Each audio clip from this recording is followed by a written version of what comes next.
All right, so today we have a very, very interesting guest on our podcast, James Mauk from Embodied Strength. He does natural movement fitness, which is something that is relatively new. To tell you the truth, I've never heard about it until speaking with Jamie. Some of the concepts that we go over in the podcast really make a lot of sense. And I think that this information is extremely valuable for anyone that spends a lot of time in a chair or people that are constantly on the grind working really hard, which I know is kind of a category that most of our listeners are in. So let's jump into it. Let's talk with Jamie and see what he has to say. So today on the podcast, we have James Mauk, he's one of the co-founders of Embodied Strength, which is a really, really interesting company. They have a very unique concept that I think has a very, very broad appeal, especially to people that work really hard, entrepreneurs, and a lot of the people like you who are listening to the podcast right now. And our goal is to help people increase their productivity and happiness. And one of the main things that gets forgotten about, we talk a lot about helping people increase their productivity in their businesses and increase their happiness by creating more money. But really, when it comes down to it, your body is very, very important, both through productivity and happiness. And Jamie has a company that is pretty much focused on helping people uh, have less pain in their lives. So tell us a little bit about what you do, Jamie. What is Embodied Strength For sure. all about? For sure. Firstly, Jake, thanks for having me on, man. It's really nice to chat with you and appreciate the work that you're doing too.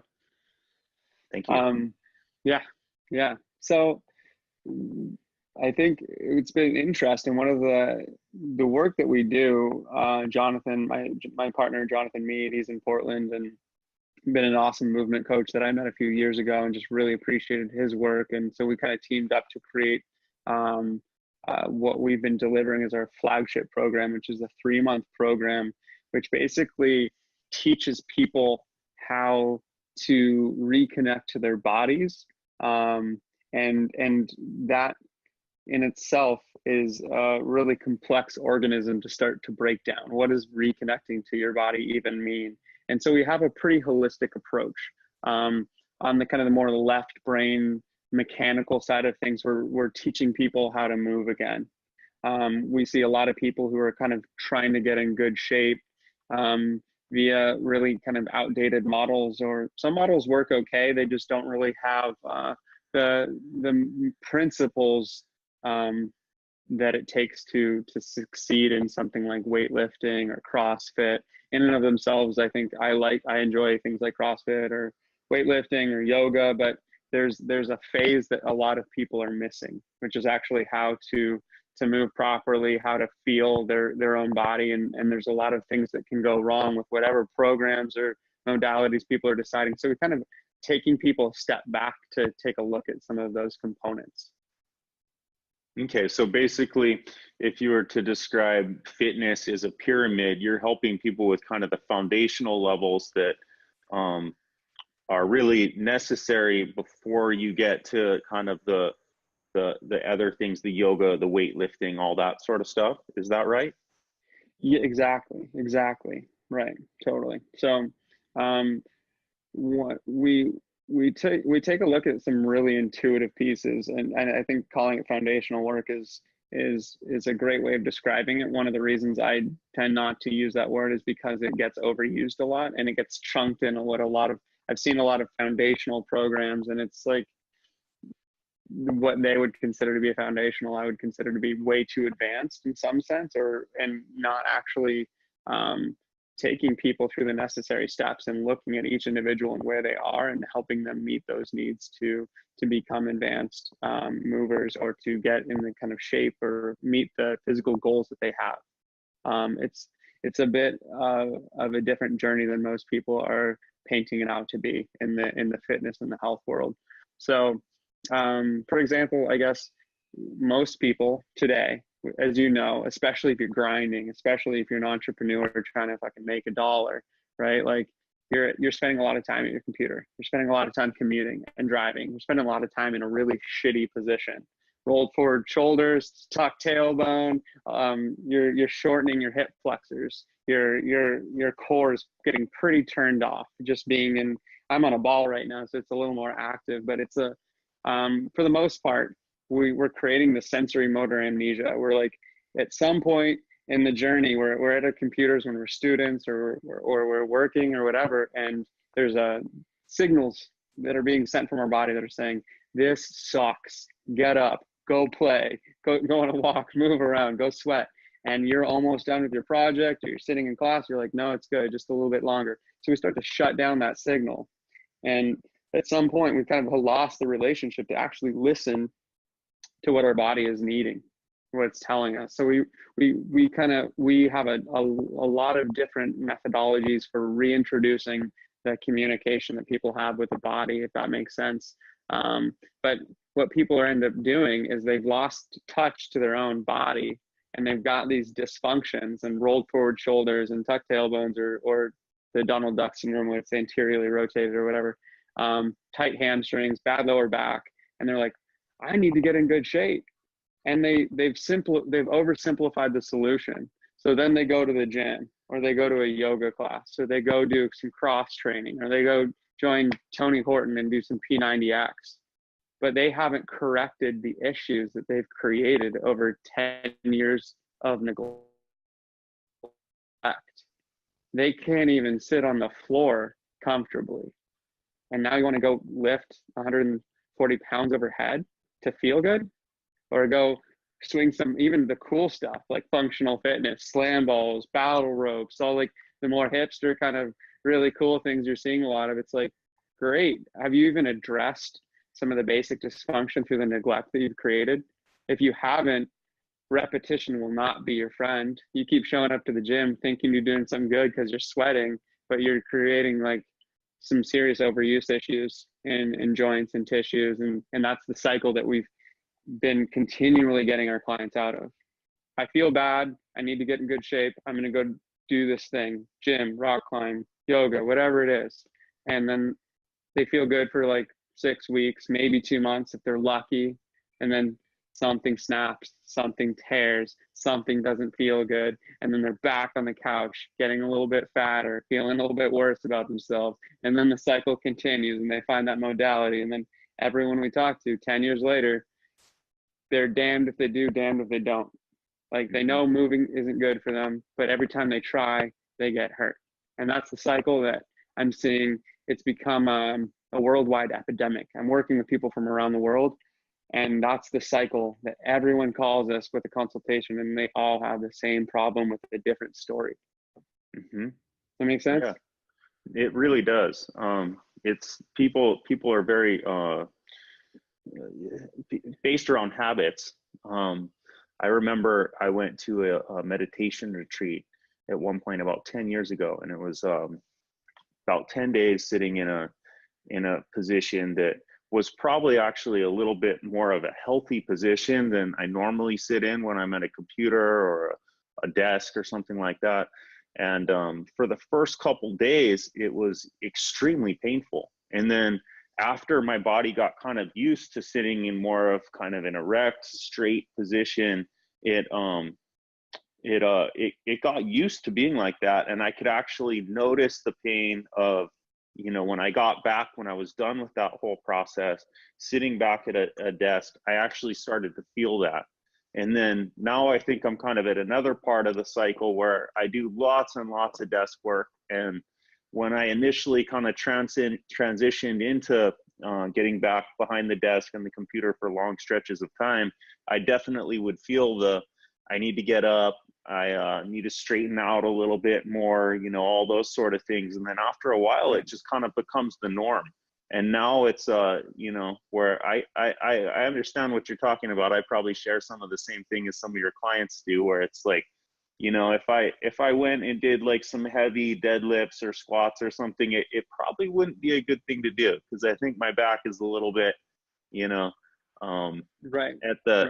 at the mercy of what the desk chair has done for me for the last couple months. And to focus on the fundamentals and just getting straightened back out to the point where I can actually do those functional movements makes a lot of sense. Right. So how does this play out like on a typical day in the life of somebody that's doing your course? How do we go Right. from the Yeah. idea to the reality of this actually happening?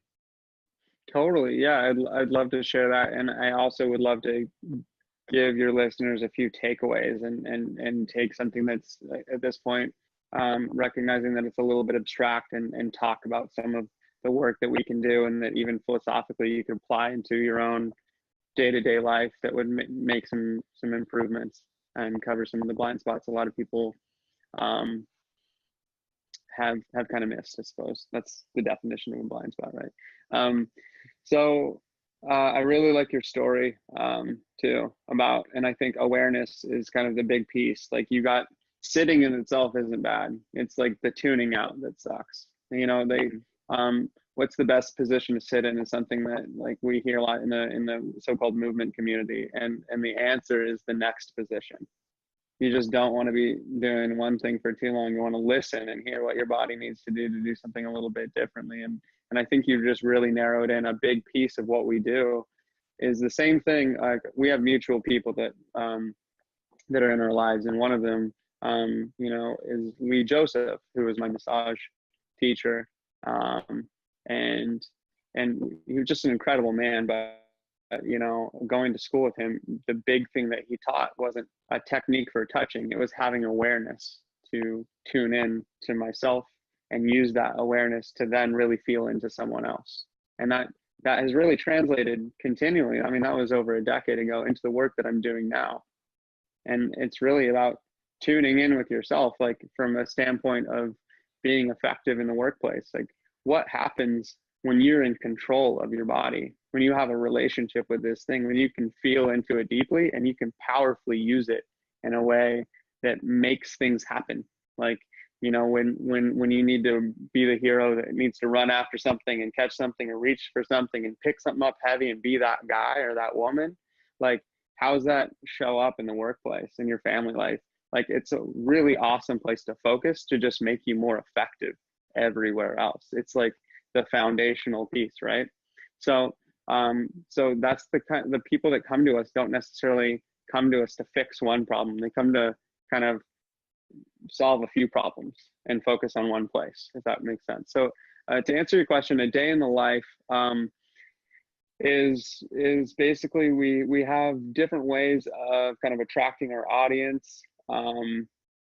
Typically, we have like an open Facebook group, like a free Facebook group, where we're delivering quite a bit of content and really trying to create a nice community there, and give a lot of people who maybe can't afford to work with us at least enough stuff to do takeaways. A lot of the work that we do is just implementation. We don't like, there's nothing I wouldn't share with you that we do. I don't want to hide my secret sauce. Like, I'm happy to share everything we do. It's just, I know that the implementation and the structure that we've created for our clients, which I'll share in a moment, is really the value in what we have to offer as coaches.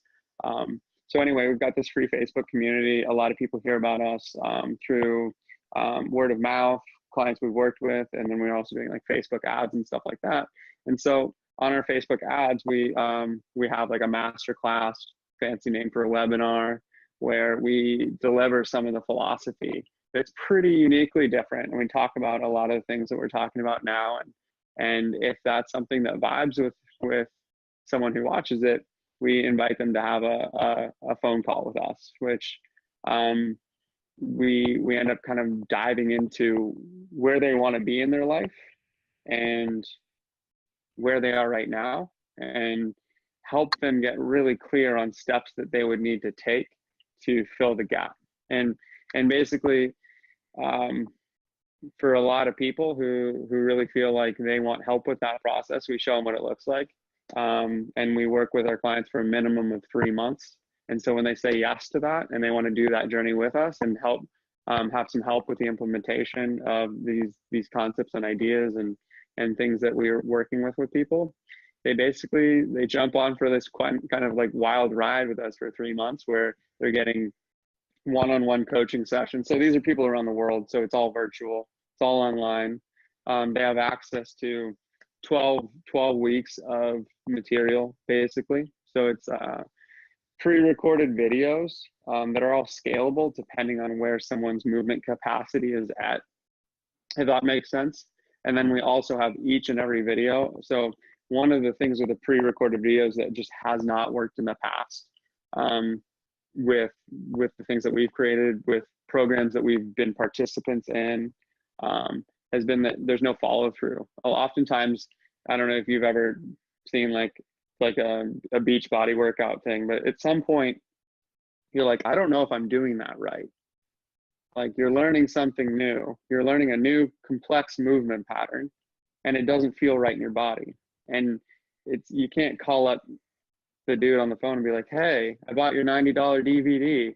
Like, I'm trying to do this thing, but it doesn't feel right. Am I doing it right? What do I need to do? We've noticed that there's a complete lack of explanation and theology or concept mapping around the movement structure. And so our audience, our target audience, are entrepreneurs. They're really intelligent people who are critical thinkers, who enjoy deductive reasoning, who just need to figure out how to apply that to their own bodies, how to start to solve the mystery of their body. So for every movement that's in our program, we have something called mastering the sequences, where we explain exactly how it should feel in the body, how to activate, which muscles are being targeted, what the point of it is. When you get really good at it, how it can scale up. If it's not accessible, how you can scale it down, and then also where the movement goes. So when it's something that's integrated into your movement pattern, when you can own that movement or whatever it is that we're teaching, here's what's next. Here's how that transfers into something cooler. Does that make sense? It does. It does. So that's a huge chunk of the program. We do one-on-one coaching. We're doing once a week. We're doing like a diagnostics thing. So there's something we have like a weekly milestone check-in. So every week we hand select a number of exercises that they've been working with, and we have them film them, which is huge for them to see themselves recorded. It's different than looking in a mirror, because it's different for a lot of reasons, which I can get into later. But and they then send us the footage. They send us their own critique, because we want them to start like using critical thinking. Hey, what are you doing really well here? What feels really great? What do you think you need to work on? And they give us their answers, and then we give them ours. So they get they basically are the observer from three perspectives. They observe themselves, which most people don't do, and then they get two people who've been doing it for decades each, giving them our feedback. And what we've seen is just like skyrocketing exponential shifts, and things that took me years to get over, I can get people over in a week. And it's just like, it almost makes me jealous. I was like, I wish I had me 10 years ago, but so that's a huge part of the program. And then we do a lot of journaling. We do mindset work. We do emotional work. We do, you're from Hawaii. I borrowed some really cool principles like Ho'oponopono, like really making good with yourself. The process of really feeling your body. I think this is a huge missing piece that's kind of put every personal trainer who doesn't implement the more holistic version of the self at a huge disadvantage. Like, if you're not willing to address the emotional self, like, this is really logical, right? It sounds kind of woo-woo and new agey for a minute, but just follow me. Like at some point, if you're not acknowledging like your emotionally intelligent self, like what it means to feel emotion, like how do you feel emotion? When you're happy and you're excited, you feel it, right? You feel it in your body, in your tissue. And at some point, we've all kind of gotten really numb. Like, our ability to express ourselves, that window has gotten a lot smaller. And like, our ability to emote, to feel, to express is very, very directly related to our ability to be good movers, right? You see, like, really, what's a sexy body that you can think of? Like a dancer, a modern dancer. Like, they've got jacked bodies. They're strong, they're capable, they're flexible, they're mobile. What do? They're out there on stage, like fully expressing different emotions to an audience, right? Those things are highly related. So we dive into different pieces of that throughout the program. So there's a lot of self-work people are doing, and we're taking them on a rites of passage. This isn't just a, do this, get strong. This is like a transformational rites of passage that we just use movement as a part of the modality for that. So we do 2 group coaching calls a week where everybody's hopping on calls, doing Q&A on any questions they might have about specific movements or support with the journey, and then we'll just go off on different things that we see that our group needs. So it might be mindset work, it might be inspirational stuff, it might be really technical aspects of principles that like around efficiency, adaptability, confidence, all that kind of stuff. We might just dive deep and get really geeky on that kind of stuff. So that's basically the structure. I know that's a long one, but it's complex. So we put a lot of time and energy into it. It makes a lot of sense what you guys are doing and how you're doing it. And there definitely is a connection between the emotional state and the body. I mean, you could definitely tell, like, for instance, I do a lot of sales. So if I have a sales call, and at the end of the sales call, I'm not able to close the deal. Normally there's kind of like, you feel that kind of hunching feeling of rejection. You're like, man, I wish I'd have been able to make that work.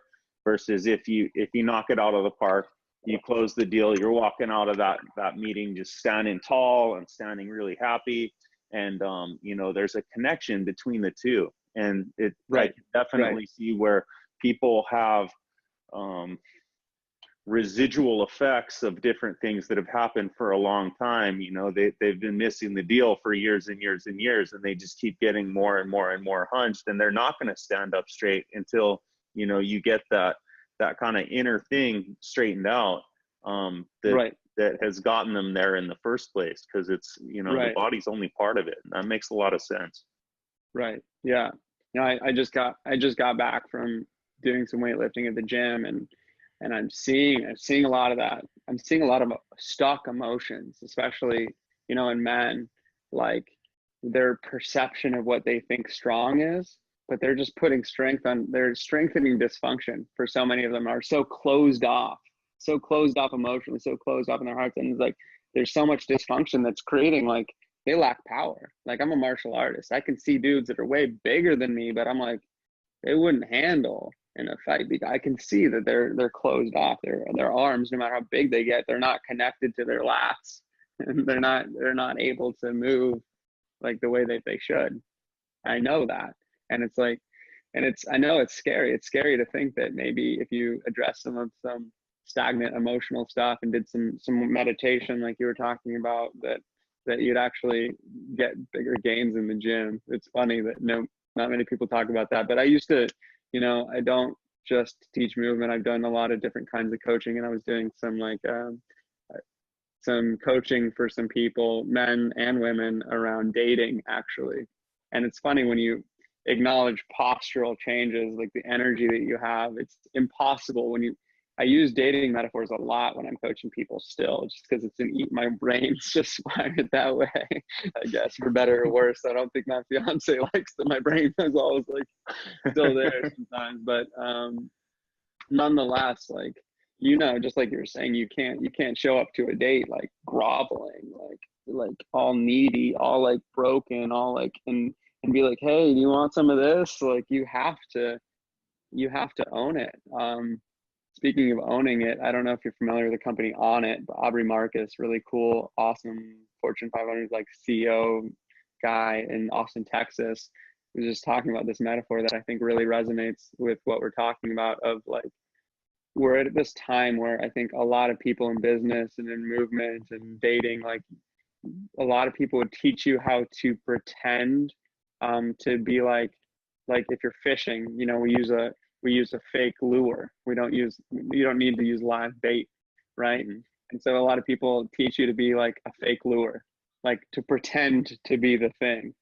Mm-hmm. And it's like, we're living in a time where people are just getting smarter. We're getting more intelligent. We don't accept that bullshit anymore. Like, you don't want to pretend to be strong. You don't want to pretend to be confident.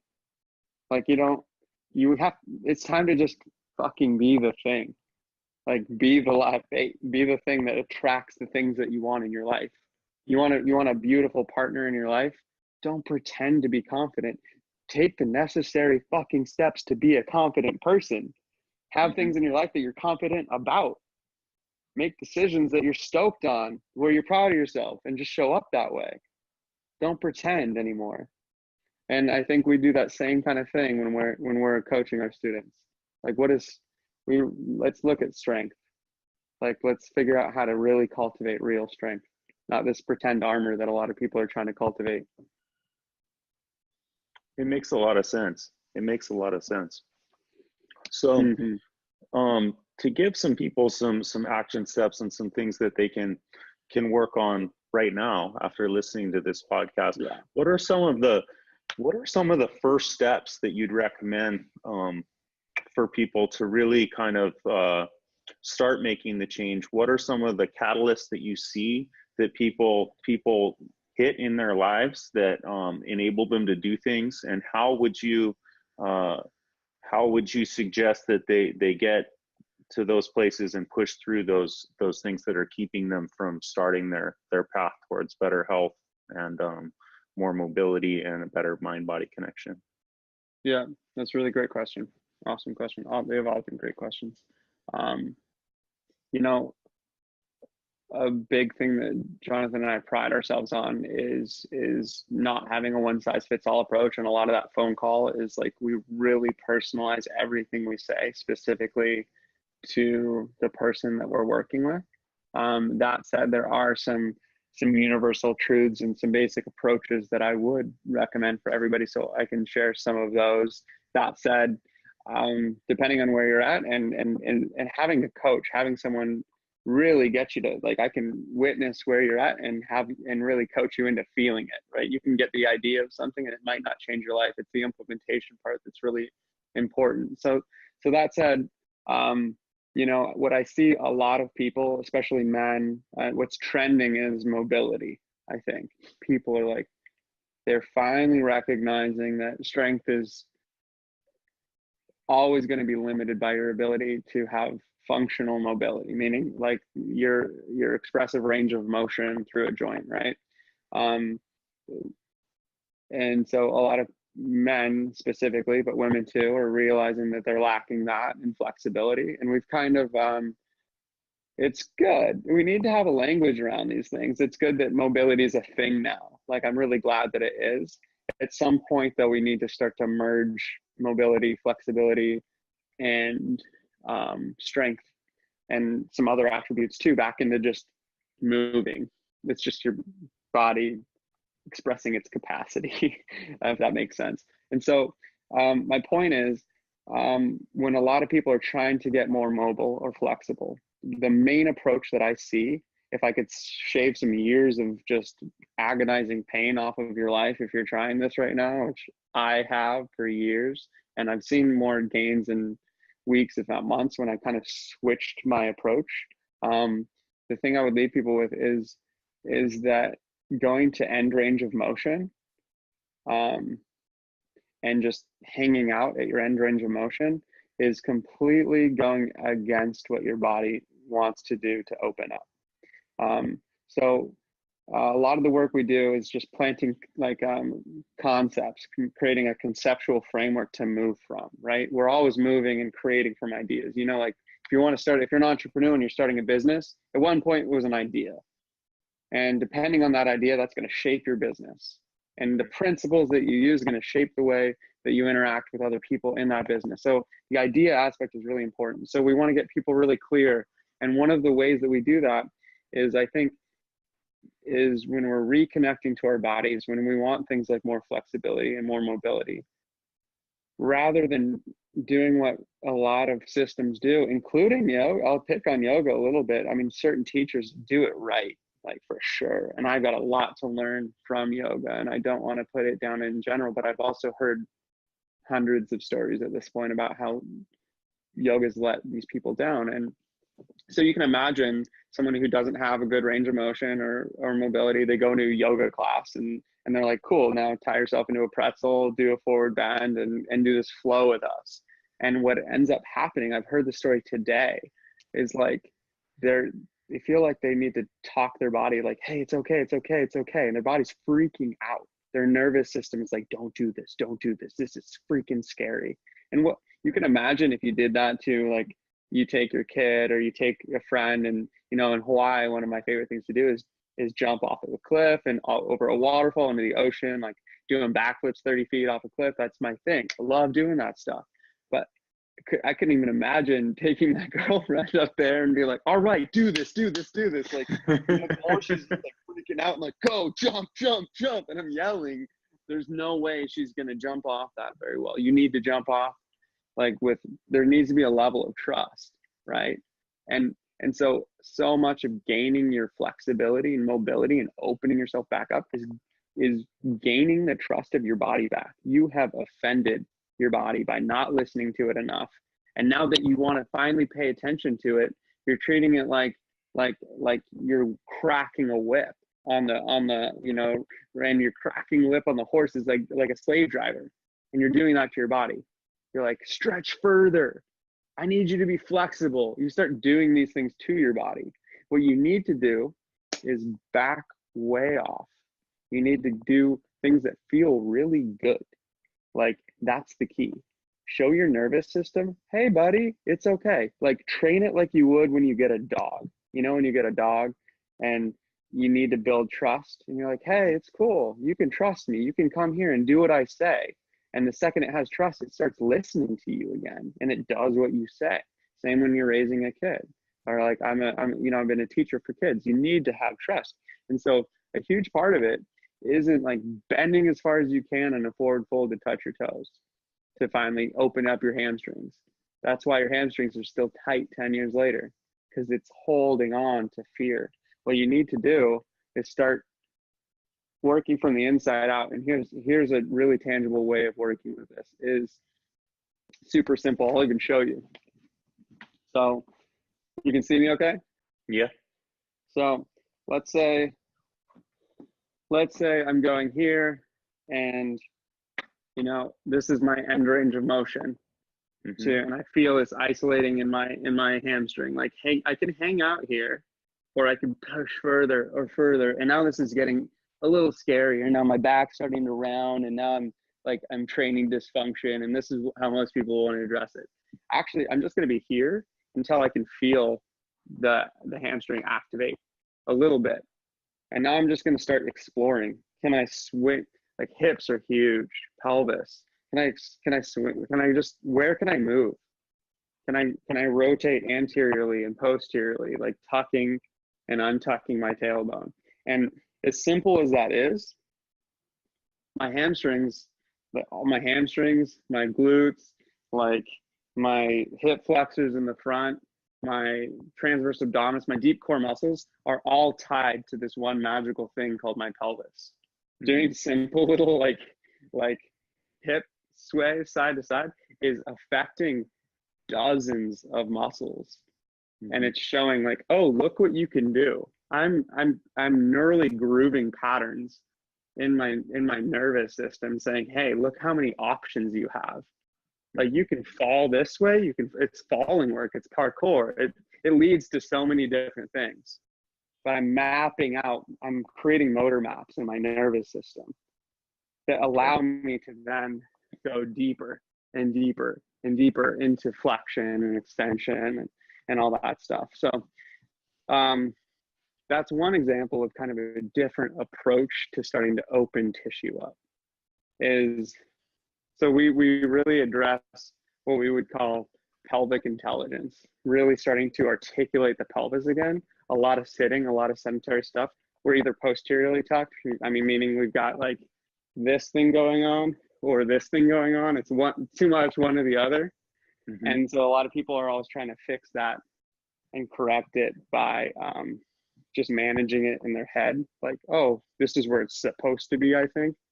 But the truth is, you need to be articulating it side to side, front to back, circles. So we have a lot of stuff that we're training in quadruped position, meaning all fours, standing, seated. And when you start to open up that articulation, it finds neutral on its own. And that's a huge principle. As long as you start to open up expression, you shouldn't have to concentrate too much on how's my posture?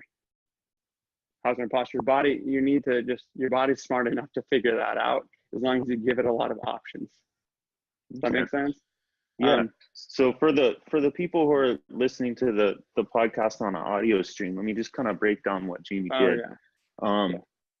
Basically stood up, put one foot on a stool or some sort of raised elevated position, and showed that a lot of people are trying to go to if they're trying to reach their toes or something like that, they'll try and go to the 90, 97%, 101% range of motion to really try and push that, when actually it's much healthier to go for like the 20% range of motion and work on the different variations, so Yeah, that your body isn't just locking itself into a different motion that it's not really liking, to right. really let things open up and then be able to be more flexible and more freeing. And then from there you can move. I'm assuming people in your program are probably going to end up with a better range of motion than when they started, without having to torture themselves to do it. Is that correct, Jamie? Yeah. Oh, 100%. No, I was doing a similar thing yesterday with a student who just went through our program. She's a mom with a 2-year-old from Germany, and she came to us and she couldn't do a proper lunge. Like she couldn't lunge without like kind of shaking from. It looks like she just got off a boat and she'd been on a boat for 3 months and she couldn't like find her. She still had her sea legs. And in 3 months, she's doing really advanced single leg squat patterns, like on one leg squatting all the way down to the ground, like um, just incredible work. And the biggest, I was like, one of the biggest takeaways that she had was she's a movement coach, she's a yoga instructor, and she's just like, it's never been so easy. I didn't know it could feel so good. Like my body enjoyed the whole process, but I'm stronger. My legs are stronger than they've ever been. My whole body's stronger than it's ever been. I'm more flexible than I've ever been. I'm more coordinated than I've ever been. And I was never sore. I never woke up sore. And it was conflicting for a lot of beliefs that she had had, that you could actually navigate, like feeling really like the swaying my hips from side to side, as silly as it could look. And I wouldn't do it on a dance floor quite like that, but it feels good. It feels nourishing. Mm-hmm. And there's a lot of layers to it, but it's like part of it in the head, it's like you don't think you're stretching unless it hurts a little bit, unless you're at that end range of motion. You're like, oh, that's what stretching has been. That's the concept that a lot of us have downloaded, but it's Mm-hmm. totally wrong. That's just what stretching wrong feels like. Stretching really well, it's just like it should all it should all feel like when you get up in the morning and you're yawning. You're like, ah, Yeah. yes, that Yeah. opening, and it's there's some contraction, like some things are getting like contracting and some things are opening, and if you're just grabbing hold of tissue and you're kind of, it just feels good. That's what the whole practice. Okay. Well, this really makes a lot of sense on a lot of different levels. And I know that you have a busy day today, so I don't really want to take too much of your time. But before we wrap things up, I want to make sure that people who are interested in learning more about your process and more about your program have the information in order to find you guys. What's the best way to get in touch with you and find more um information? yeah, so there's a couple ways. One would be embodiedstrength.co. Okay. That's our website. If you wanted to book a call with us, you're like we typically spend about an hour on a call, just kind of like we talked about earlier, figuring out where you're stuck and helping you get unstuck. It's a really no judgment kind of place, and it's a place where you can kind of share as much as you're willing to share. The more we can help, um, and and if you want our help personally, we can look at what that looks like. But we certainly don't feel scared to call us and just get some free help. You're totally welcome to do that. That's what we're here to do. We have enough clients. So I would really encourage you guys, if this is exciting for you, to get on the phone. We can help you out a little bit. And then another place you can go is our free Facebook page, which is The Art of True Strength. So you can just look us up on The Art of True Strength. And then, yeah, myself, James Mauk, and then my partner, Jonathan Mead, are the administrators on there. So lots of good information. We do interviews and fun stuff like that, and a lot of Facebook Live stuff, and dive into some really cool principles like we were talking about today, like every week. Awesome.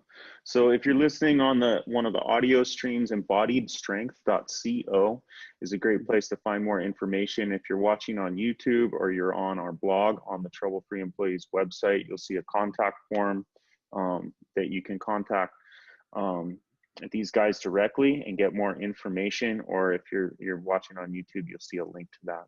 So thank you so much for taking the time to be on the podcast today and really explain what you have going on. It's extremely interesting, and I'm really excited to be able to share this information with people because I think that I mean you're basically there's an epidemic of people that are getting locked into these positions that are affecting them in so many different ways, and it's very Yeah, important to have people out yeah, there like you that are helping them break these patterns, get back more into natural movement, and get more in touch with their body. And I really, really thank you for taking the time out of your day to do this with me. yeah, Jake. It's been an absolute honor and a privilege. I really appreciate your presence and all the work that you're doing too. It's I think that's what both of us got excited about and brought us together is this we're on a similar mission, just different versions of the same story. Like we're really wanting to empower people in their lives and we just have different tools for empowerment, but it's really so we can really own the day and do things to make this life worth living, and also this planet a more beautiful place to be for us and future generations. And it feels like um, yeah, we're an awesome team doing the work. So I appreciate you too. Thanks for everything, man. And I hope we get to do it again. It's just like there's a lot there. Yeah, I'd like to have you back on, and we'll let some time pass and then bring you back on and see how things are evolving. I'm really Cool. interested to stay in touch with your story and be able to hear more about the success stories that you're able to bring to your clients and some of the different things that you figure out along the way, because it's really a cutting edge sort of thing that you're on, and Yeah, really yeah. appreciate you and what you're doing. So to everybody that's Thanks a listening, lot, Jake. embodiedstrength.co, find out more information about these guys. They're definitely going to help you out. You only have one body to live in. You're going to have it for the rest of your life, and take care of it. So thank you so Yeah, much, yeah. Jamie. Really Okay. appreciate it. Yeah. Thank you too, Jake. Have a good one.